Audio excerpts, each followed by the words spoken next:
Hello, welcome to Cinema Sitdown. I'm Kayla, and I'm joined by Jake. Isaiah. And I'm Noah. And we'll get back to you after the intro.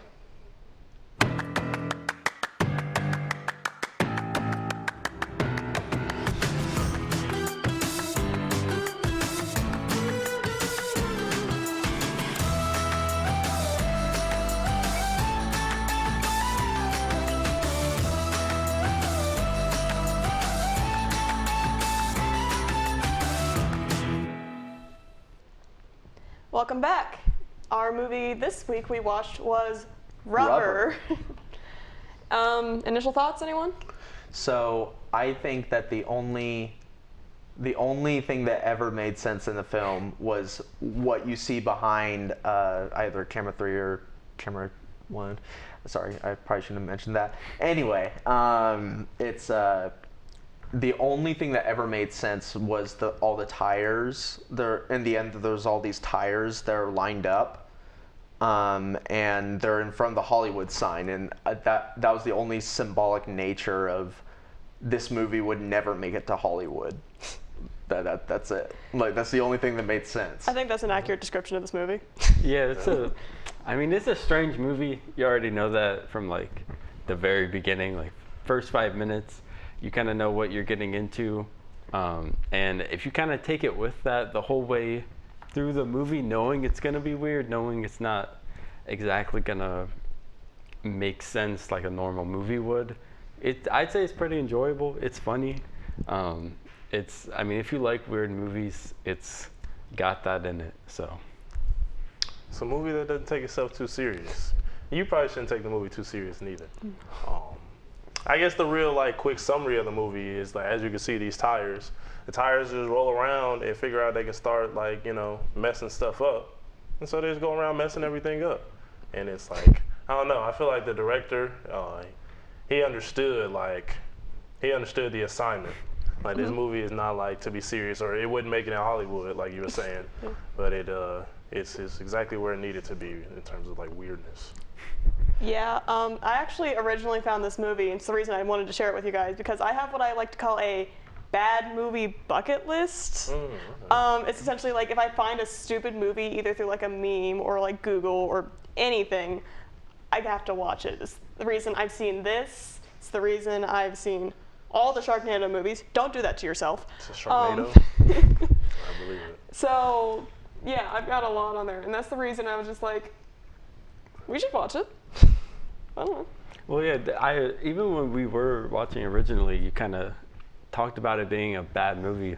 So I was kind of worried going into it at first what it was going to be, because we've watched some interesting stuff on Cinema Sitdown. Definitely interesting. That's true. But I don't know. I think it's shot really well. All the actors play their part super well, and like you said, they're aiming to do this thing, be this really weird movie that's kind of using these tropes and kind of spinning them on their head, using that kind of weird, what's the term, kind of third person, I guess, narrative.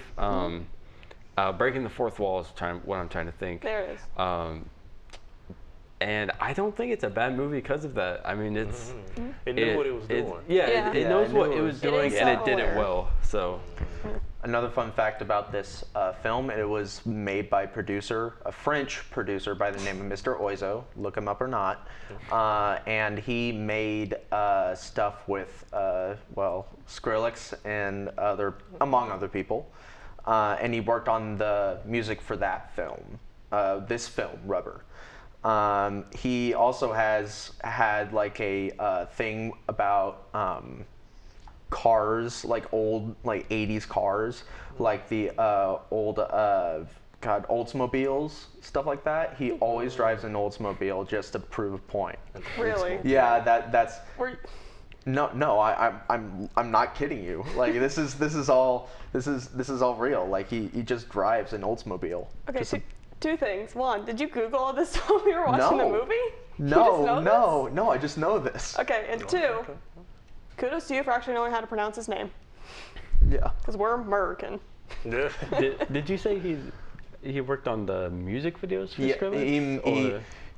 He works on the music and the sound effects for the film. Okay. So Okay. he worked with whoever the producer was. I forget, but it was a pretty good job of just. I would say the leading up effects, like the impending doom and stuff like that, where they were pretty on point, and I enjoyed, not really enjoyed, but I had like the it was the weirdest sensation.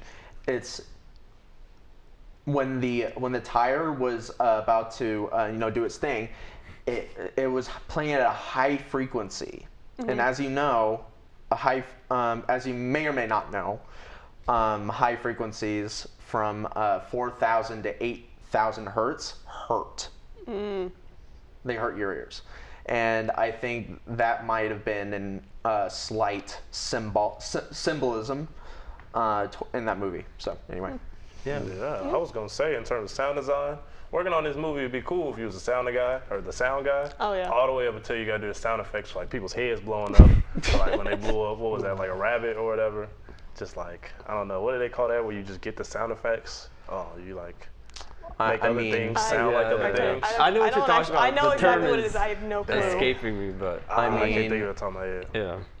in terms of Foley sound artist. design for stuff Foley like that, work. That's it. Yeah, do Foley. there was a I think I already told you guys, but there is a way that there was an enemy that you could defeat in a game called Doom 2016, and one of the methods was slapping a steak on the table, slathering it with honey, stuffing into a vuvuzela, and then into a bowl of cold soup.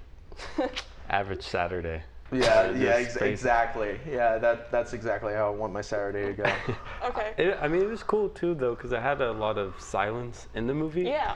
Which, for kind of breaking that kind of Hollywood idea of what a movie should be, is kind of like taboo almost, because you're like, oh, the viewers are going to get bored. And they even play on that because the people watching through the binoculars or whatever, like, oh, this is so boring. I want something to happen. And they Why just were keep they- going with that silence, and they use it over and over again. Why were they ever there? Did they sign up for that? I think that's another one of Yeah. the like no Great reason mysteries, things of the yeah. movie. I'm not exactly sure. They just found an ad in the phone book. I was like, oh yeah, free movie.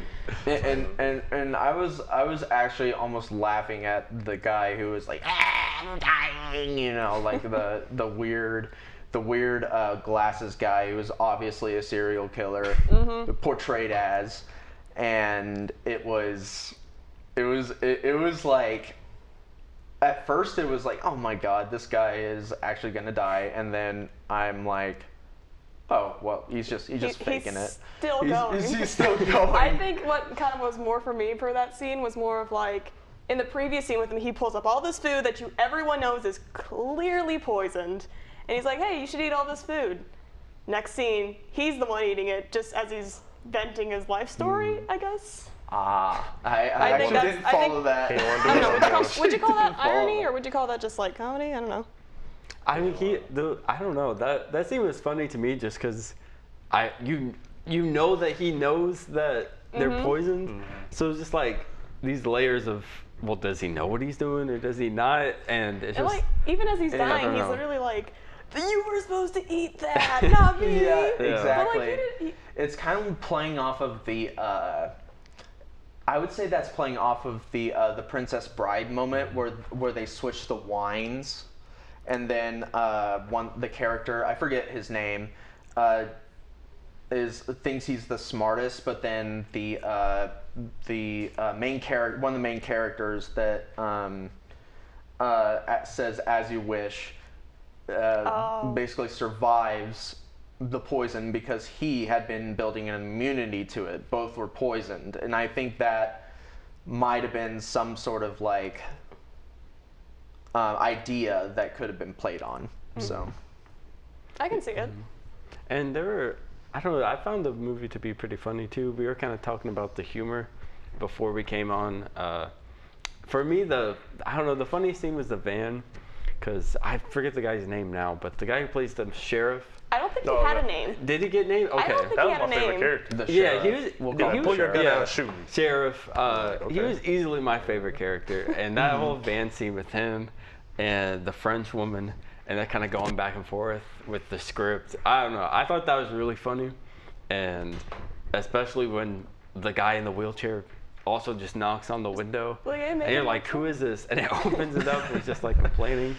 And I don't know. I thought the way they did humor, I think, was very well Yeah. done, and kind of breaking the fourth wall while also keeping in Yeah. character. It's kind of a weird thing. Like, even in the beginning, you kind of see the movie and you're just like, it doesn't make sense. And sure, they tell you that, but even before he tells you that, they're just driving a car into chairs in the middle of the desert because reasons. And then the guy jumps out the trunk. Yeah, he That's jumps all, out of the trunk. First 5 seconds of the movie, I was like, okay, it's one of those a little bit. You know what I'm saying? Yeah, I think the sheriff character, I think that was one of my favorite characters. Just when he was getting shot, he was just like, do it. And I like how the officer was so serious, like, I'm really gonna do it. And just kind of did it. He just got Yeah. shot. And it was kind of like nothing happened. He was just, he just like, yep, kept trucking on. There's a bullet in my chest. Move on with my day. That's when I was like, okay, this movie, there's no limits to this movie, all right? If you wish thought I it was could- going too far, no. I wish I could be that cop. I'm not gonna lie, just going in there, and then somebody shoots you. You're like, oh, I'm fine, and just keep walking. Yeah, that was, he gonna need a new shirt after that one. Indeed. At least. I mean, everything No, was fake though, so I bet the shirt, it doesn't care. True, They're it both- wasn't Yeah. even stained. Is it? Is it? That's a good question. He can just wash it out with water. You don't need to Yeah. change it. No, literally. I'm just saying he can take bullets and it doesn't matter. And we're worried about the clothes. Yeah, like it's he just didn't ketchup. get shot. Yeah, Just ketchup. It's just prop. It's all right. What's that movie? It was like Tropic Thunder, where they thought they was in a movie. He was tasting the blood. He's like, nah, it's just corn syrup. Like, no, that's real stuff. Oh. But yeah, nah, I don't know. I think I wonder what they reviewed the movie online. Like, how would you put a rating on this movie? You know, I actually That is couldn't actually tell a you, good and I've seen it question. before. Like, would you give it That a is 6, a a good 7, question. I don't know. 7.5? I think it certainly is a movie that changes with the crowd you're watching with. Because the first time I watched it, I was with my brothers and my cousins, that was and probably all the of way us to were watch just it. yelling because it's a tire that makes people's heads explode with psychic powers. Ooh. That's the way to watch it, is with some people who are gonna laugh at it. I mean, Kineticism. I don't know. And then like here in our studio, it was still fun to watch with y'all. It was still kind of quiet. It's a different vibe. It's a different vibe, yeah. I think it's because we were all trying to like sit here and think of like what we're going to talk about on the show. Yeah, You know, it's that was a little definitely- different. Yeah. Watching for cinema sit down because you're trying to think about it. Mm-hmm. And, Trying to analyze. and Like, you know, why'd they yeah, do that? right. You know, you have to talk for so long, so you're trying to really make sense of it. But I don't know, with a movie like this, it's trying so hard to not make sense purposely. And it does kind Where- of pull it off. It pulls it does. off because throughout my time watching this and just my whole life, I've watched really weird stuff, but this one is just so purposeful about not wanting to just explain things, not wanting to make sense. It's that- literally like the Much Ado About Nothing of like the movie scene. You know, Yeah. Everyone playwright knows the playwright Shakespeare. Shakespearean play. Oh my God. Yeah, the movie just embraced itself. Yeah. Embraced what it is and what it's not. It's not to be taken like super Yeah. serious, and they Yeah. knew that. You know what I'm saying? They knew like. It's a Much Ado About Yeah. Nothing. But Even just- even so, like it could have just gone completely off the rails, but I still think it had like a semi-linear some type of plot. flow, at least a little bit. Yeah, like it still had events that affected one another. It wasn't Right. just A music random video. everywhere. Yeah, Now, I like- mean, it's pretty random for tires to invade Hollywood, but But at least events could be like in order.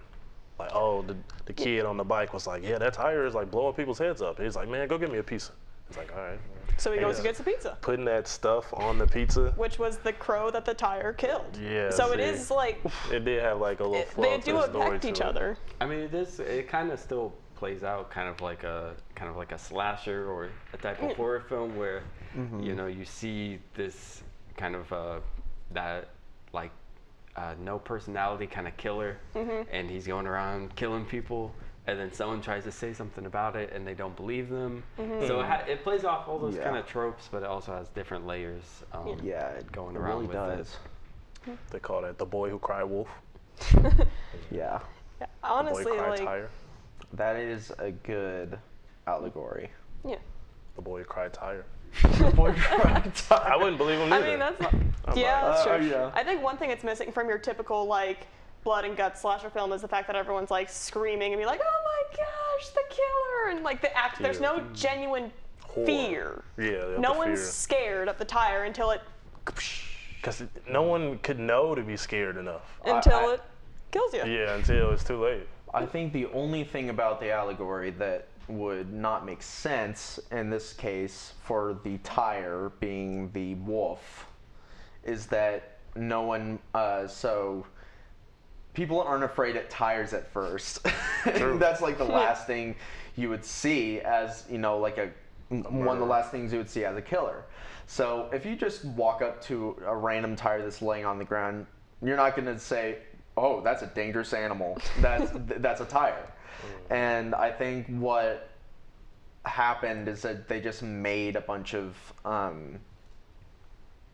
references and metaphors towards the fact that it's not something usual you would see that would, be a killer.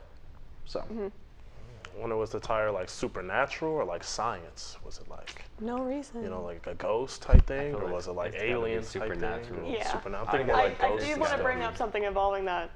Can we talk for a second about how the fact that the tire literally was breathing and drinking water at the beginning? Like it's like during that part where it slept. It slept.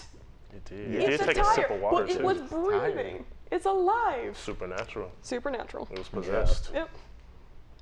Where does the water go when it drinks it? You don't want to know. Probably know, into the injector fluid somewhere. The shadow realm. The Yeah. shadow realm. Okay. Well, did you have any final remarks, ratings, reviews? Yeah. I would say I would give this a 6.5 out of 10. Really? Just because it is like one of those movies where it just doesn't make sense, and the movie's supposed to be objectively terrible, but they did it in a sense where I actually kind of liked it. Like they played off the idea this is not supposed to make sense, and this is not a movie that would be featured in a Hollywood film festival. Yeah. You know, it's but the ending is just like that's the only symbolic thing. So Yeah, I'm gonna go a little less. I'm gonna go with a 6 just because I got what they were doing. I thought they did it well, but at the same time, I wasn't super engaged with it. Yeah. It's not really something I'm gonna watch again or really be able to connect with the tire or anything like that. But it was entertaining. There's not that deeper connection with me. I think that is one of the flaws. Like, you don't connect with the movie at all. I feel like there's no real. I wasn't rooting for anyone. I wasn't invested. Yeah. That's the thing. I'm gonna give it probably also around a 5. I feel like that could change up or down again depending on the crowd you watch it with, as I mentioned. Yeah, just like a 5. I like that. I'd probably right in the same spot, 5 Yeah. out of 10. They need to get a tire a backstory. That's If it. we'd had They tire do. origin, like how the tire got there, what car it came off of or something. Yeah. You know what I I'm saying? think the main thing is when you Google it, it's misleading because it tells you it's a murder rampage through the desert. Yeah, and it's a little more than that. It's kind of calm about it all. Yeah, But it's different. I feel like with that, we're ready to wrap up. Yeah. So, in that case, thank you for watching Cinema Sit Down. I've been your host, Kayla, and we've joined with, Jake. Isaiah. And I'm Noah. and thank you for watching.